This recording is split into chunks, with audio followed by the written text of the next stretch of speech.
然送死，那就怪不得我了。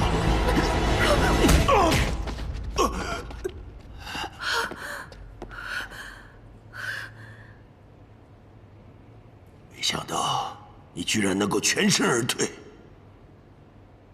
你认输吧。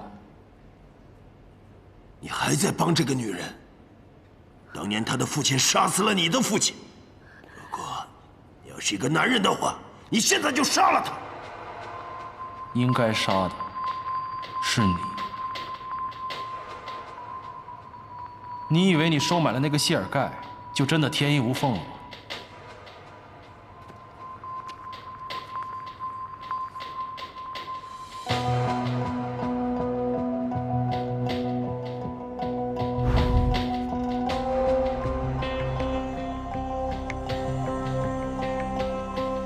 是他吗？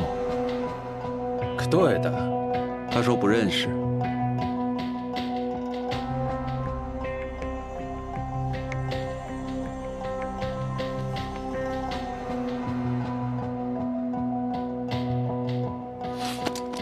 你敢骗我？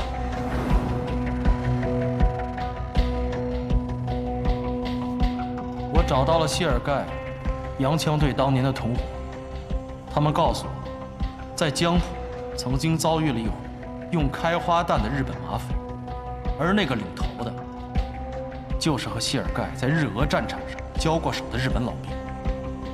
这个日本老兵就是你，山下纯一。 没想到你一直在跟我演戏。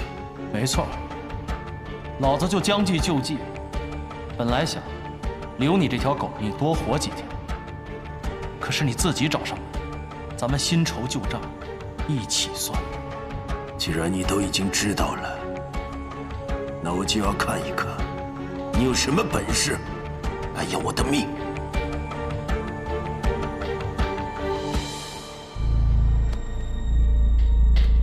最好别动枪，要动枪，我们谁都活不成。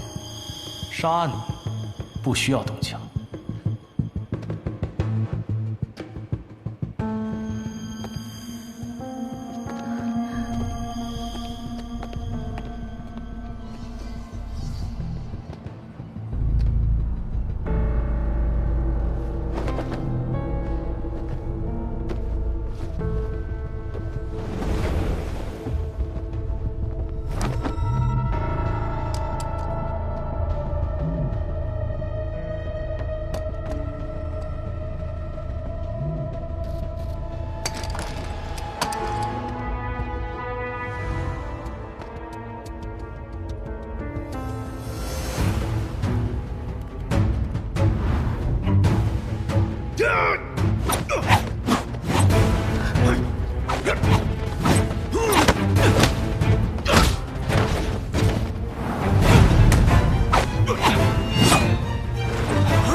婉婷，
婉婷，把图纸给我。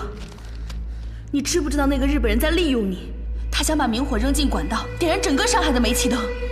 我当然知道，我知道后果就是穆家彻底完蛋，你和谭玄林也会彻底完蛋。你还在执迷不悟？你就为了这点私人恩怨，让整个上海陪葬吗？私人恩怨？要不是因为你，我能失去这一切吗？不是因为你，我妈会死吗？就因为这点私人恩怨，我让整个上海陪葬，怎么了？你疯了！你给我走！不，给我走！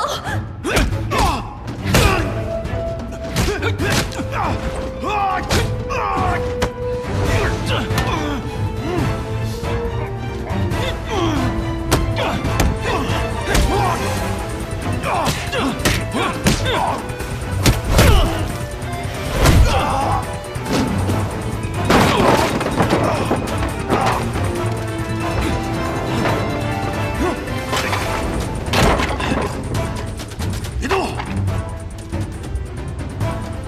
给我放开！别动！别动！你放开！我停！放开我！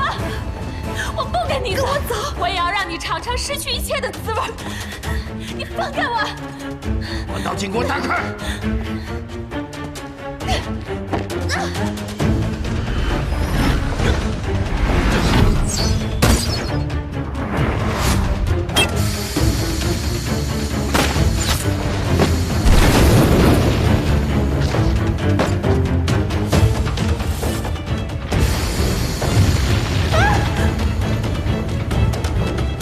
婉清，走，快走！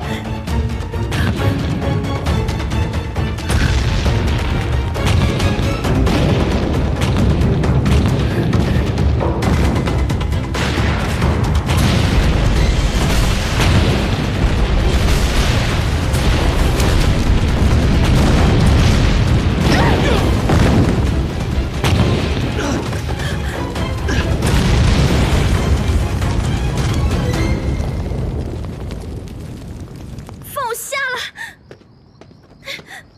放我下来！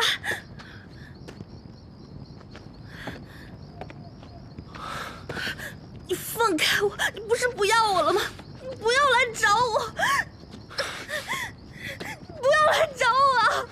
对不起，对不起，对不起，对不起。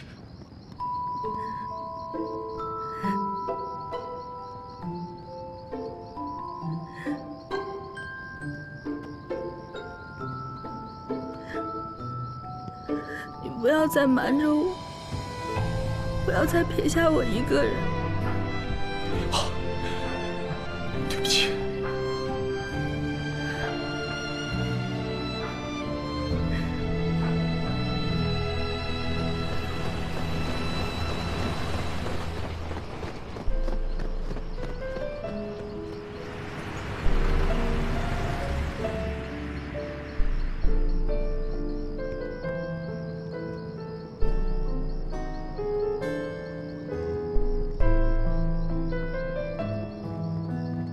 来，快快快！好。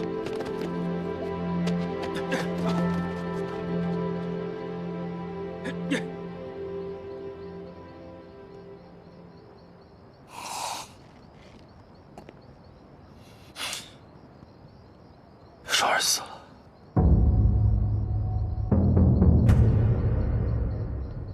徐伯君干的。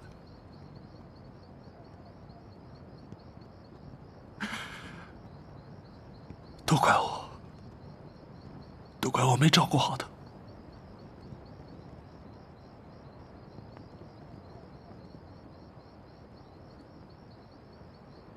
你知道吗？在我来的时候，我特别害怕，我这辈子从来没有这么害怕过。我怕我晚来一步，如果你在。我们什么都算到了，就是没有算到徐伯爵会对顾小姐下手。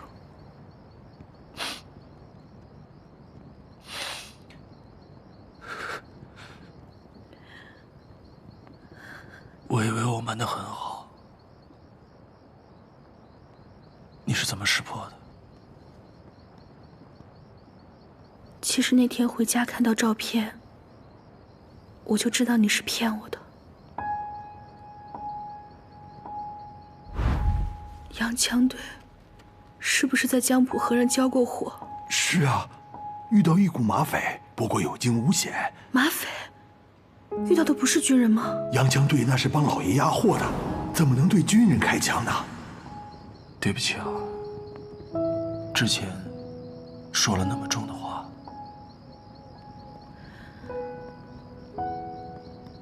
我知道你是担心我才瞒着我的，但我真的好庆幸你是骗我的。那我瞒你，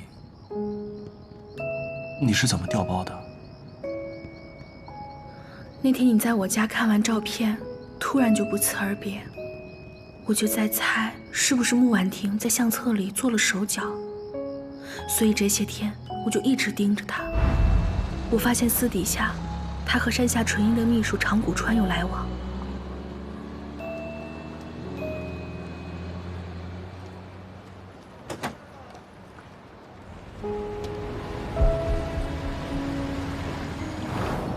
我就觉得他们要对我下手了。果不其然，他们弄了一批西药到穆家的仓库。好了，我就害怕他们要对付你，但是我也不知道你那边是什么样的情况。直到廖先生给我打电话，我才知道事情已经到了千钧一发的地步。我想了个办法，摆脱了山下纯一的监视，乔装去了码头。当我到了码头，正好看到那批军火上岸。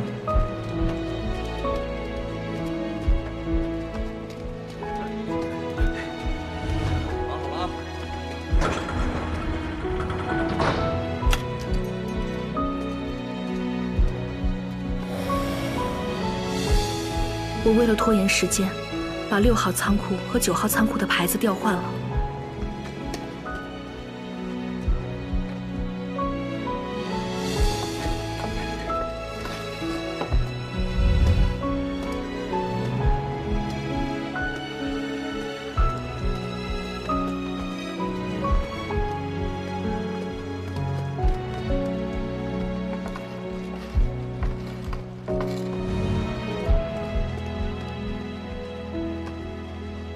又担心管事拿钥匙来开门的时候很快穿帮，说来也是运气好，那天刚好有一个管事喝醉了，我就打电话支走了另一个管事，把6号钥匙的位置和9号钥匙的位置交换。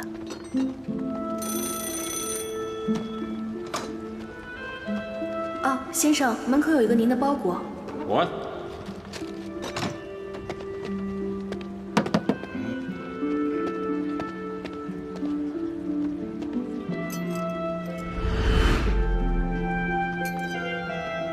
我刚换完，左参谋的人就来了。那个喝醉的管事就带着他们去了9号仓库。开门，6号仓库的门。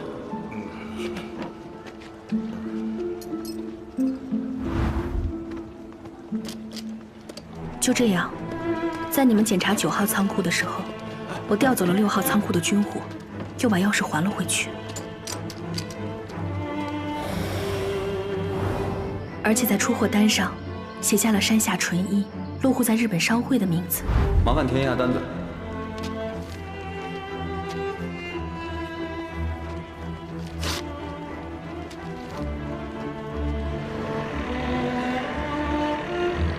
最后呢，又让穆管家把出货单放在那批西药里，让他们搬起石头砸了自己的脚。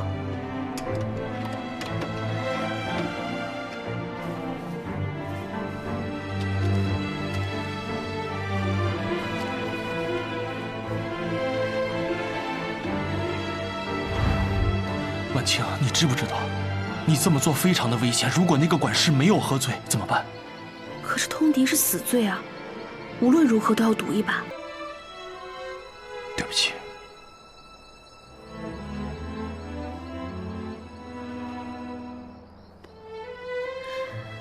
你知不知道那天你在司令部对我说你父亲的死和我家有关系的时候，我才是真的怕。我觉得我全身的血都冻住了。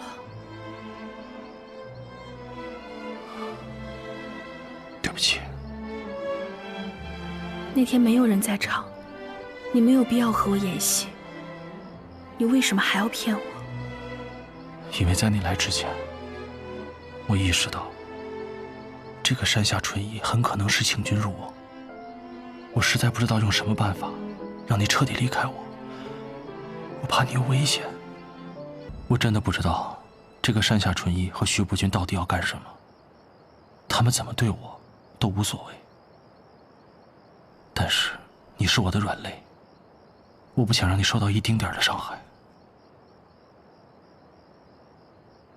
我不想当你的软肋，我要当你的盔甲。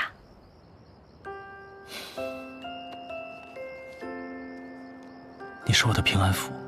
那以后遇到了什么危险都要告诉我，我也想保护你。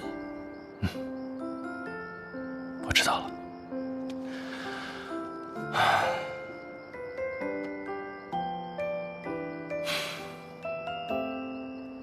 怎么了？对不起啊，是我连累了你爹，连累了双儿，差一点连你都护不住，还要你豁出性命的去帮我。这不怪你啊。我爹死后，我为了让谭家军继续活下去，就过上了尔虞我诈、勾心斗角的生活。我那时候就在想，成王败寇，只要我赢了就行。可是，一次次经历的险胜，让我意识到，我真的不行，我真的会怕。我怕在刀口上过这样的日子，我怕我会眼睁睁地看着我身边的人被卷进去。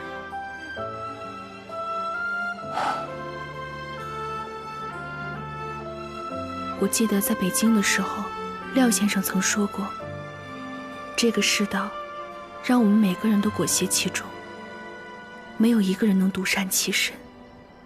是啊，这裴勋和徐伯君曾经也是反抗清廷、推翻帝制的人，可是现在呢，却做了一方土皇帝。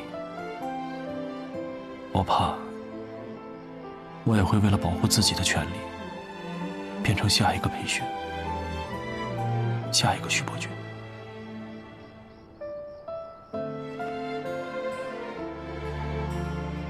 我相信你不会的。我们的结果是什么，都是我们自己的选择。就像我选择了你，我觉得这就是一辈子的事情，我绝对不会动摇。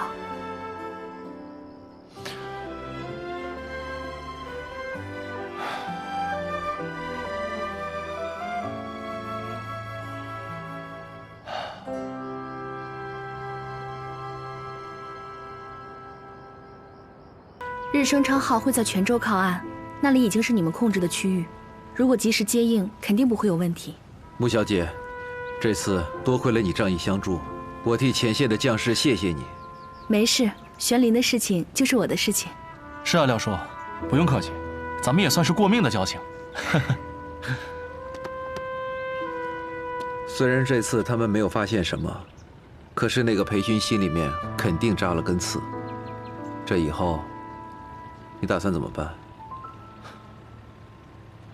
我这个上海王啊，听起来风光，其实呢就是泥菩萨。之前要防着徐伯君，现在还得防着裴勋。等你们真的打过了长江，整个上海啊，肯定是你们第一个要拿下的。怎么，也要防着我了？没有。但是你们共产党打起仗来不要命。哦，对了，还有那个独立团，号称铁军，自北伐以来，攻无不克，战无不胜。先不说我们的交情，就说是硬碰硬吧，我都没有信心能打赢你们。再说了，我带兄弟们来上海是来过好日子的，又不是来当炮灰的。如果是替裴勋当炮灰，那就更不值了。看来，你已经有主意了。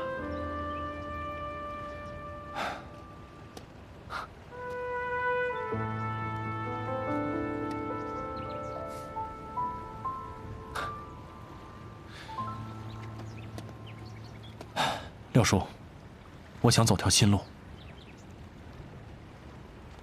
新路。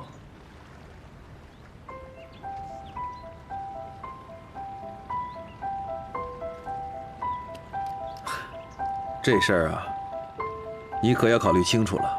走新路，就意味着要抛下旧包袱，包括你现在所拥有的地位、权利，还有财富。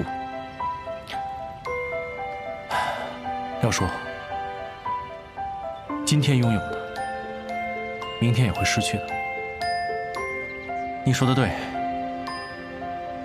在这个混乱的世道里，没有谁是赢家。与其争名夺利，不如为这天下人争一个好世道。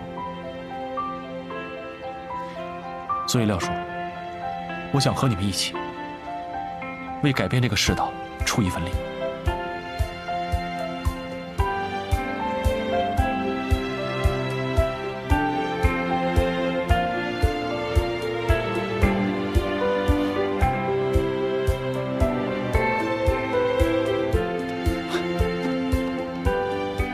我和组织上会全力支持。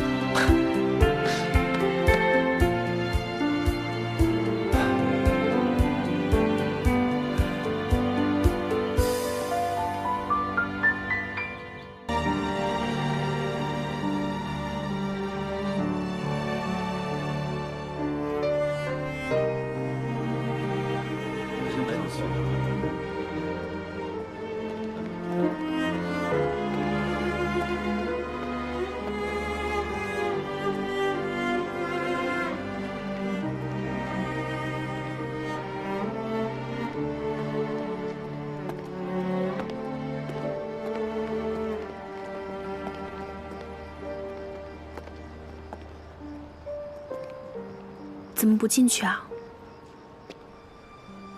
红尘还好吗？他一句话也没说。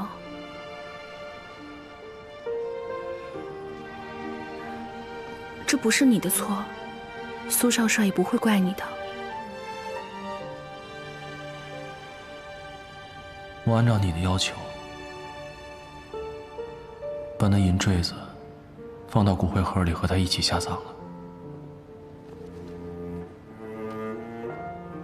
在他火化前，还留了一缕头发，我把它交给你，你来保管。我想，他想你陪在他身边。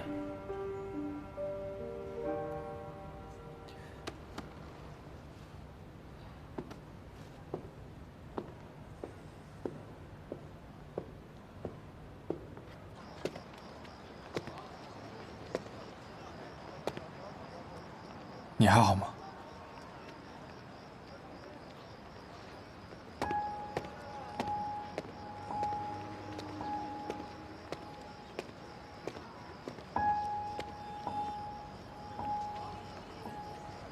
我不会因为你父亲的罪过就迁怒于你，但同样，我更不会因为他是你父亲，就会放过他。自古忠孝难两全，是忠于自己的国家，还是孝顺你的父亲？你自己选。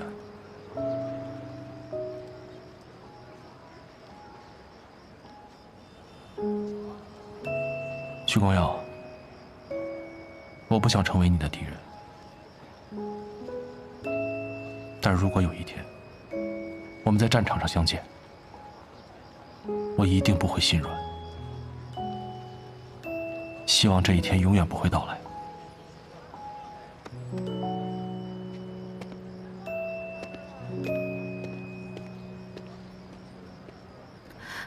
光耀哥，玄灵的话你别放在心上。你走吧，我想一个人静一静。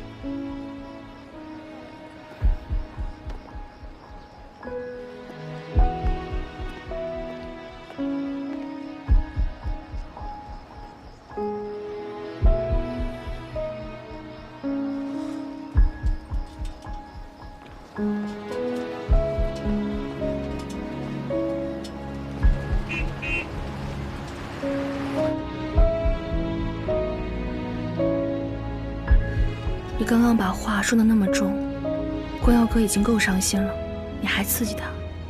我知道他心里难受，但是他已经到了不得不选择的地步了。所以你并不怪他，你是故意的。这世道配不上他。如果他不是徐伯钧的儿子，或许我们会成为好兄弟吧。你是在逼他做选择。像他那样的人，如果随着徐家这艘破船一起沉掉，那就太可惜了。陪我去趟蛇山吧，丹瑟，去蛇山。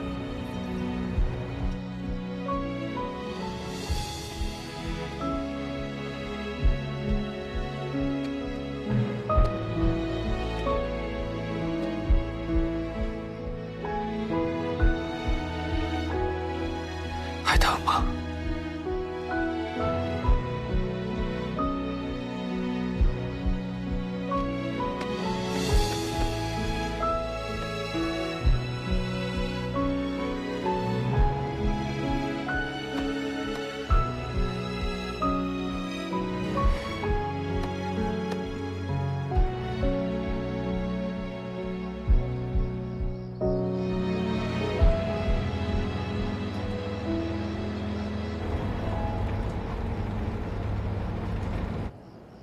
前几天，我叔叔谭子杰在江城病故了。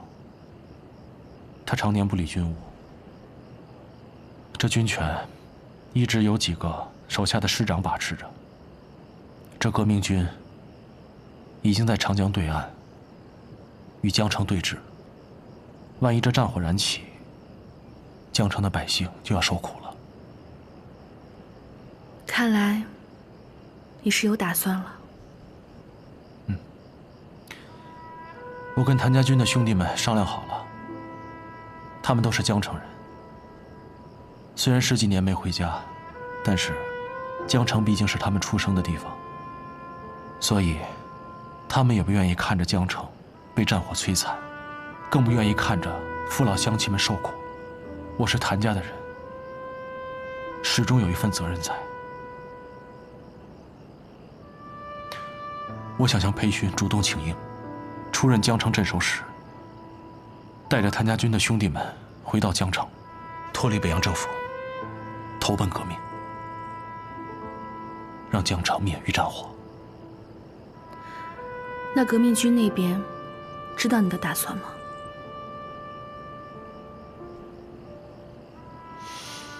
知道。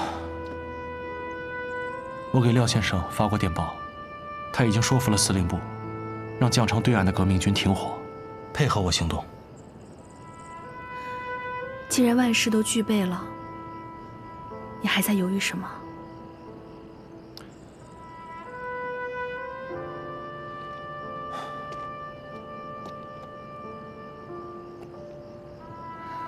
万青，我最不放心的就是你。我会拜托吴相英，保证你和穆家的安全。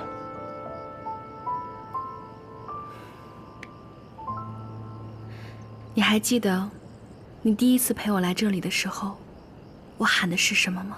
记得呀。你当时说上海，我回来了。东西都放好了啊！哎，小崔，赶快去厨房把那个海鲜干货都带上啊！是。哎，这个一定要小心啊！这个也要小心。我只是去江城，又不是去野营，哪用得着这么多东西啊？哎呀，大小姐，你多带一点是一点。江城那个乡下地方能有什么好吃的好用的呀？是啊，谁让你们家大小姐看上我这个乡巴佬了？哎呦，谭司令啊，哎呦，您别见怪，我真不是那个意思。方叔是心疼我，有口无心，你还计较？我知道。哎，方叔啊，你们也都放心，江城呢虽然比不了大上海，但是只要有我在，一定会照顾好晚清的。哎，好好好，司令小姐，那我去忙去了啊。好，请。真是的，你都吓着他了。怪我。司令，司令，四小姐发来电报，说她不能来参加婚礼了。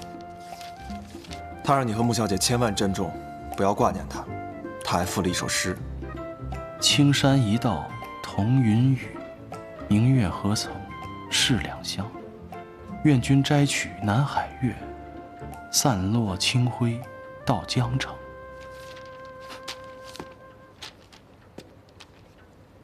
他真的猜到你的打算了。司令，穆小姐，我怎么不明白你们在说什么？这广州的古称是南海郡。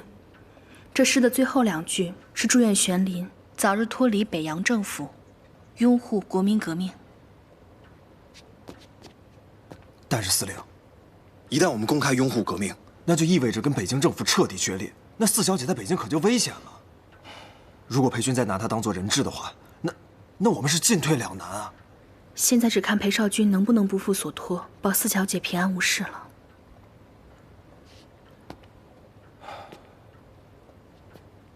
三四，你现在去报社，以我的名义登一份声明，就说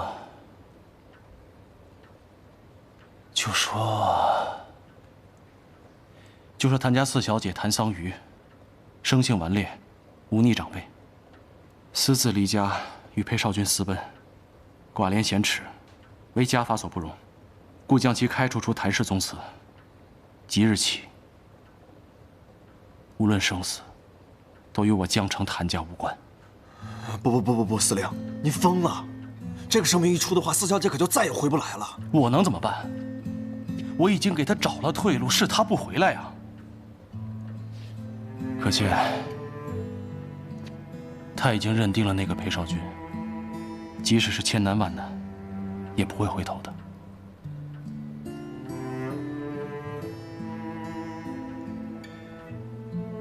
登了声明，四小姐就不再是谭家的人了。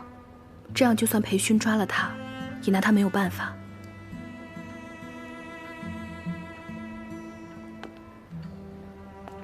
这是眼前最好的办法了。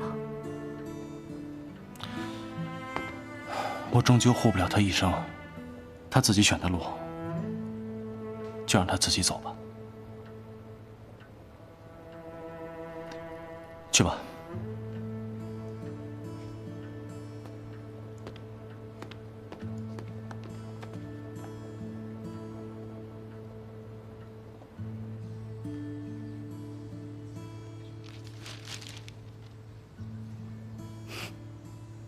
哥，谢谢你。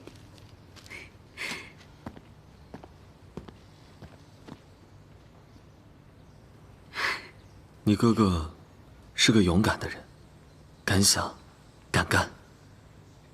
你应该为他感到骄傲。我不后悔留下来，可是我一想到我和我哥天各一方，可能再也见不到，我就还是很难受。不会的，肯定会再见的。我不能让你为了我，去失去相依为命的亲人。这是什么意思？这些天，我在试图劝着父亲，和革命军和谈。父亲的态度有所松动，考虑答应我的提议。真的？那可太好了！如果裴伯父答应和谈，太好了。我答应过你哥哥，要为了你改变这个家，我要遵守我的承诺。我就知道我没有看错人，你就是我的英雄。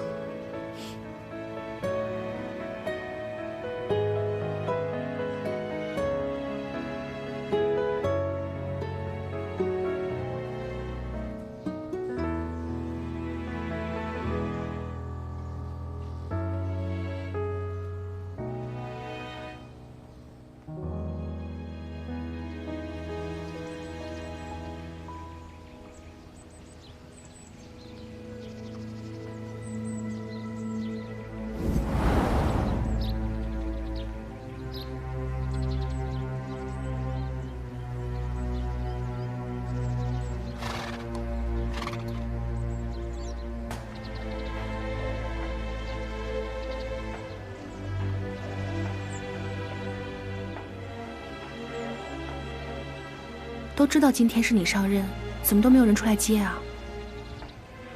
不好说。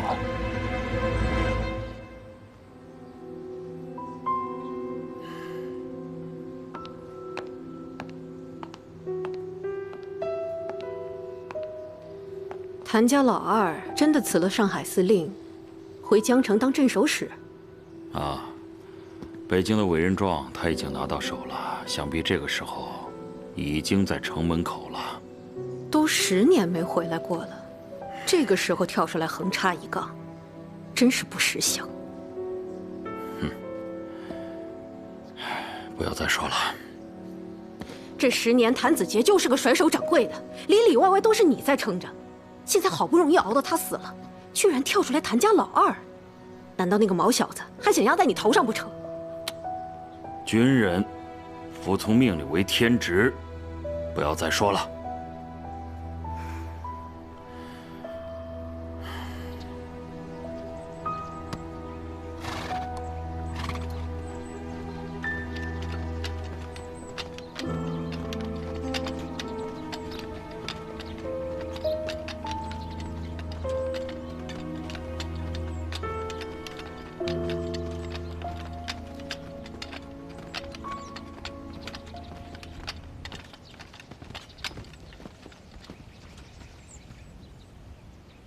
如果我没认错的话，您就是从上海来的谭司令吧？您就是陈少武师长吗？正是鄙人。想必谭司令知道，镇守江城一直是我的职责。我子杰叔一直身体不好，所以一直由您代劳，麻烦您了。现在好了，我接任江城镇守使，您也就做好分内之事就好了。哼，我分内之事就是保江城的平安。谭司令此番走马上任，带了这么多来路不明的人，是我恐难从命。我的这些兵都是谭家的老兵，并非来路不明，他们每一个人的渊源都比您深厚得多。我只想带他们回家而已。回家？他们的番号是什么？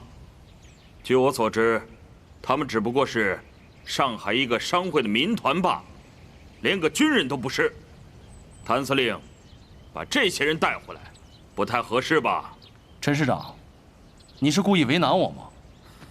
谭司令是北京政府任命的镇守使，走马上任，别人自然很欢迎。可带来的这些私兵，我不能接受。好，既然我接任了江城镇守使，那我命令你备好营房，备好军饷，把我的兄弟们迎进城。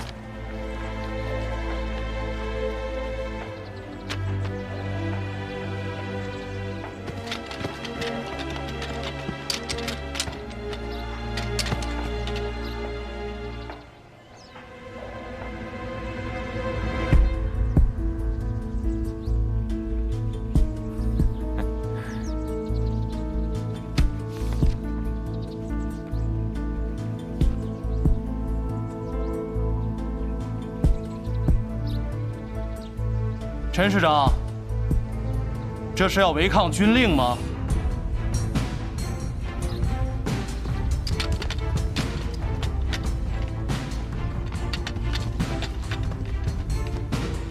进城！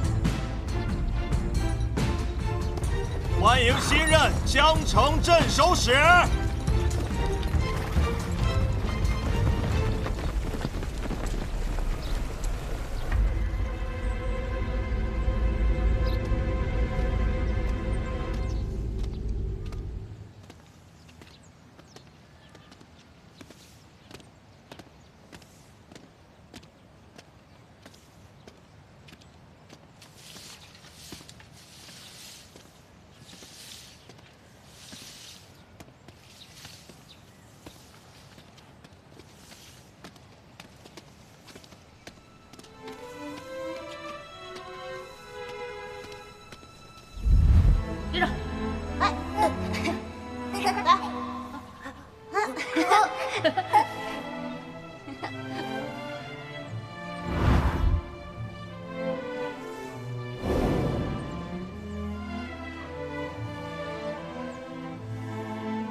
想到以前了。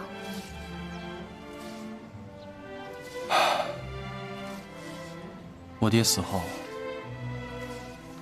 谭家军就被罗炳文撤销了番号，这江城又归入了徐伯钧的地盘。有家不能回啊，一直漂泊在流浪。但是现在我终于可以名正言顺地回来了。只不过这一切都变了。我明白。我刚回上海的时候，走进木公馆那一刻，也是这样的感受。明明是自己从小长大的地方，却恍如隔世。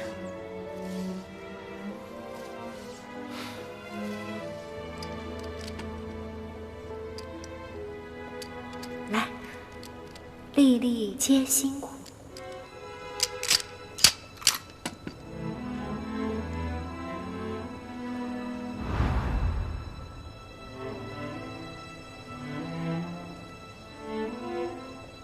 我是回来了，可是人都不在了，真闹心啊！你还有我啊！是啊，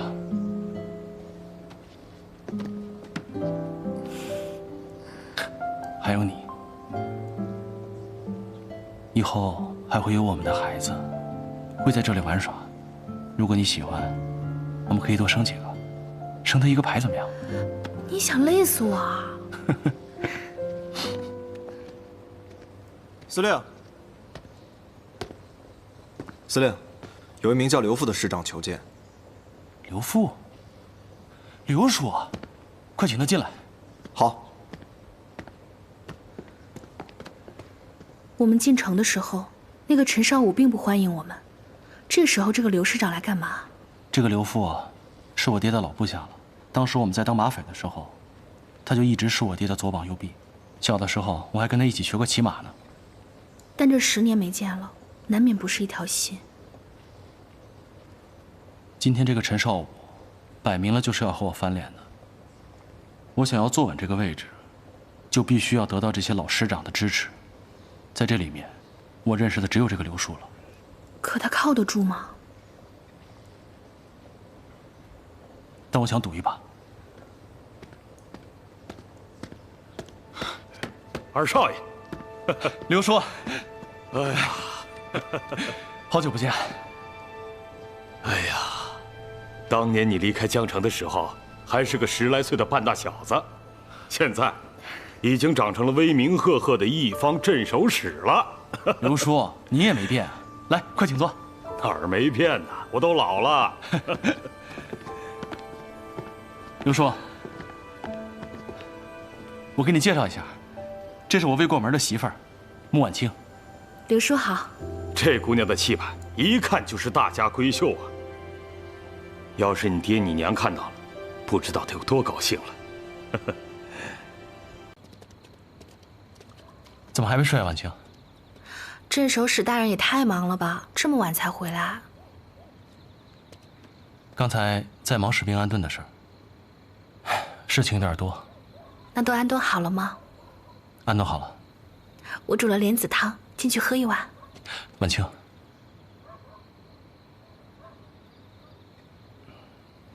有个事儿，我想让你帮我个忙。我们之间还这么客气啊？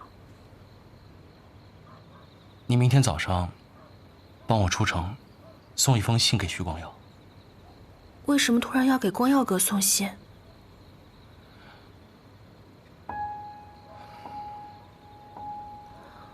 出什么事了？所以刘富是想跟着我找到徐光耀，今晚才没有动手。是，而且这电报局很可能已经被他控制了。不安全，所以你出城，第一是拖住刘富，第二呢，是赶紧让徐光耀派兵前来支援。可是刘富手下有2万人，你只有2000人，你能支撑得住吗？这刘富呢，一直在养病，而且他手底下的兵久不操练，我谭家军可是从战场上拼杀出来的，撑到徐光耀前来支援，肯定没问题。可是光耀哥现在在淮南前线，最早也要后天早上才能到，以一敌十，我不放心你。你男人什么时候打过败仗啊？啊？好啦，放心吧，以少胜多的仗我打的还少吗？而且我之前答应过你的，以后的事不会再对你有任何隐瞒。所以，我说能撑住，就一定能撑住，你要相信我。好，我相信你，我明天早上就去。好，那我让谭四。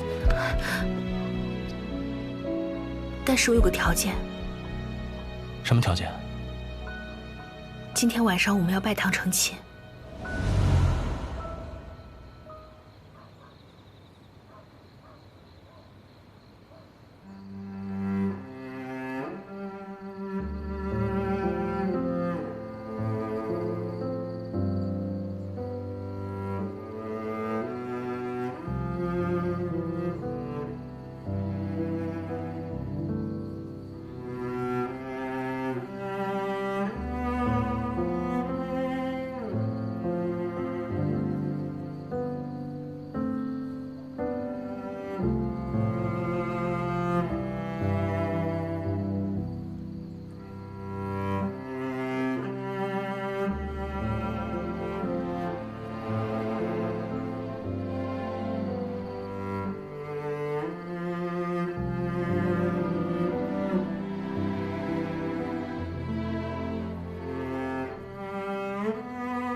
万青，我们现在结婚是不是太草率了？要不还是等你回来。我觉得不草率啊，反正我是想好了，铁了心让你做我的丈夫。难道你还有什么别的想法？怎么会呢？我怎么会有别的想法？如果这辈子我能有个老婆……如果……我的意思是，我不会有别的想法。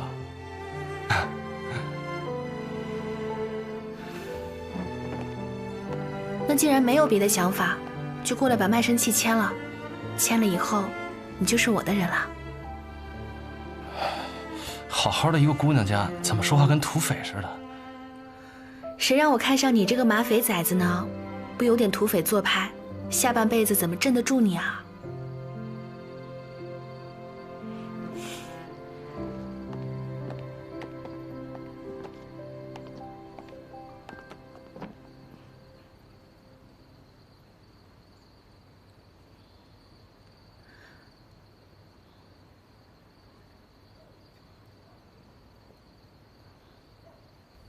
我哪里写的不对吗？你这国语是日本老师教的吧？韵脚都没押对啊！怎么，你是不愿意跟我生死相依，还是不想和我不离不弃啊？我说韵脚，你扯哪儿去了？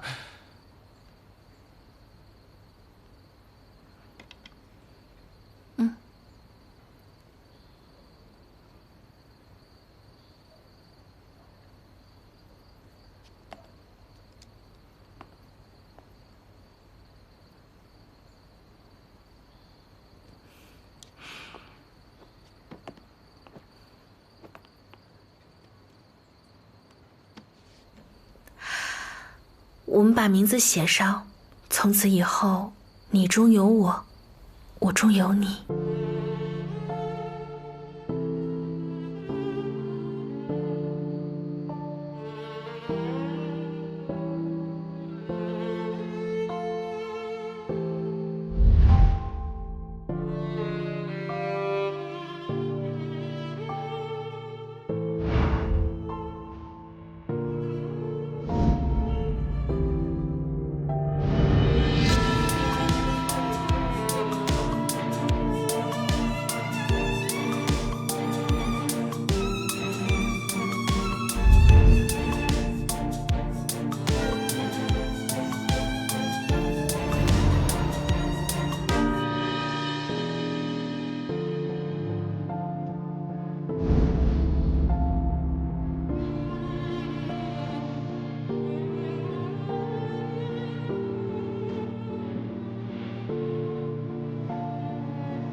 你不要再瞒着我了，不要再撇下我一个人。好，对不起。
我们还没喝交杯酒呢，新婚之夜不喝交杯酒，不吉利。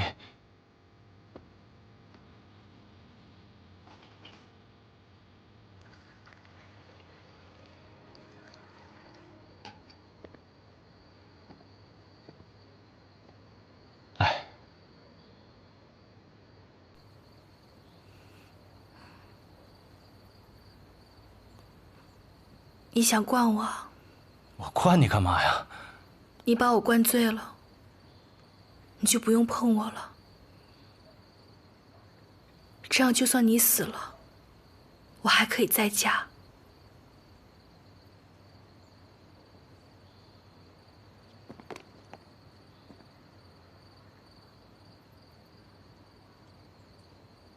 交杯酒我喝，但是说好了。今天我们谁都不可以醉。好。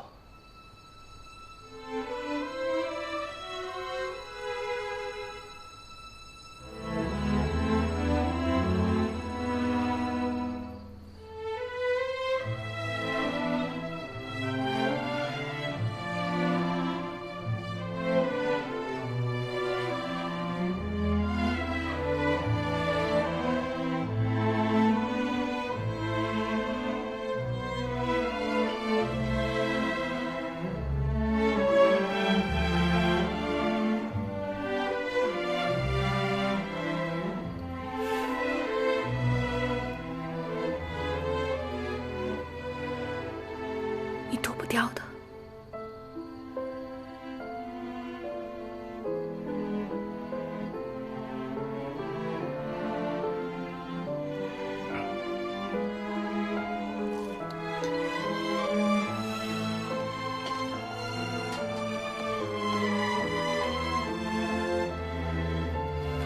真是没见过你这么猴急的新娘子。我给我的丈夫宽衣，谁也管不着。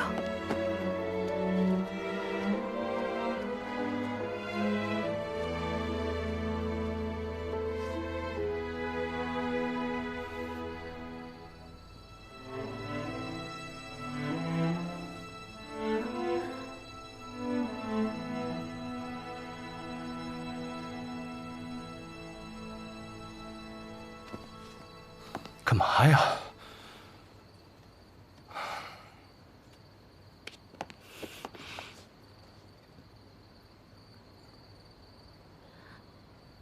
这些疤，我回来要检查的。多一刀，你看我怎么罚你。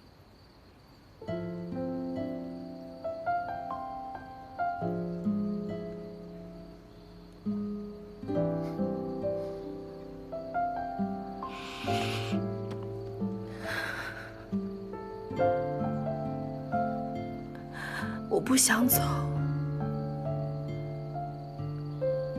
我想留下来陪你。我说过要给你一个家，我们要生好多孩子，我们每年都要拍全家福。我不想你一个人留在这里。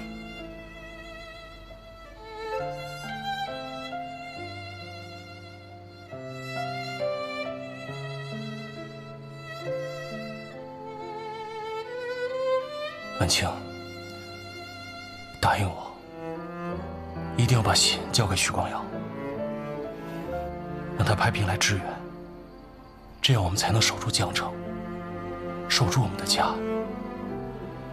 到时候孩子、全家福都会有的，啊！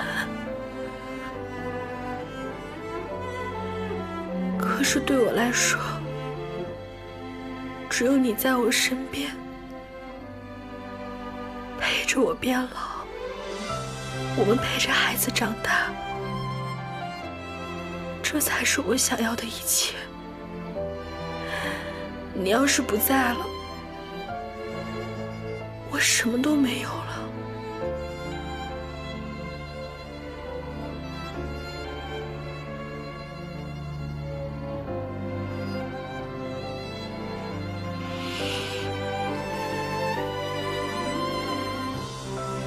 你答应我的，说好的一辈子，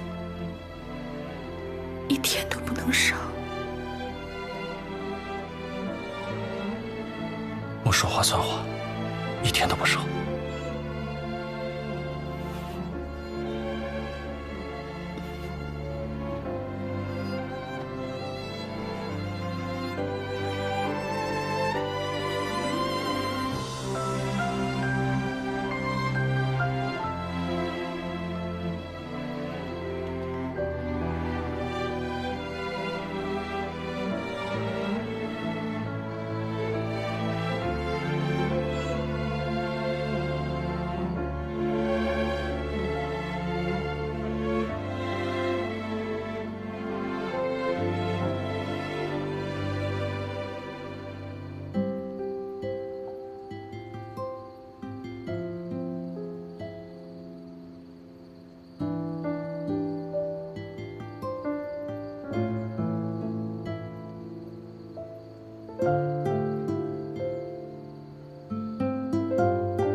信收好了吗？嗯。平安符带好了吗？一直带着呢。我给你求的肯定灵验，子弹绕着你飞也打不着你。我信。可我还是舍不得你啊。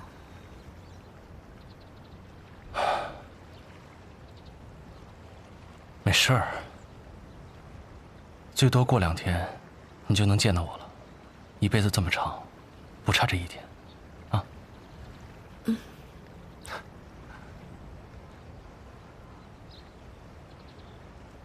我得走了，刘父的兵还盯着我呢。嗯。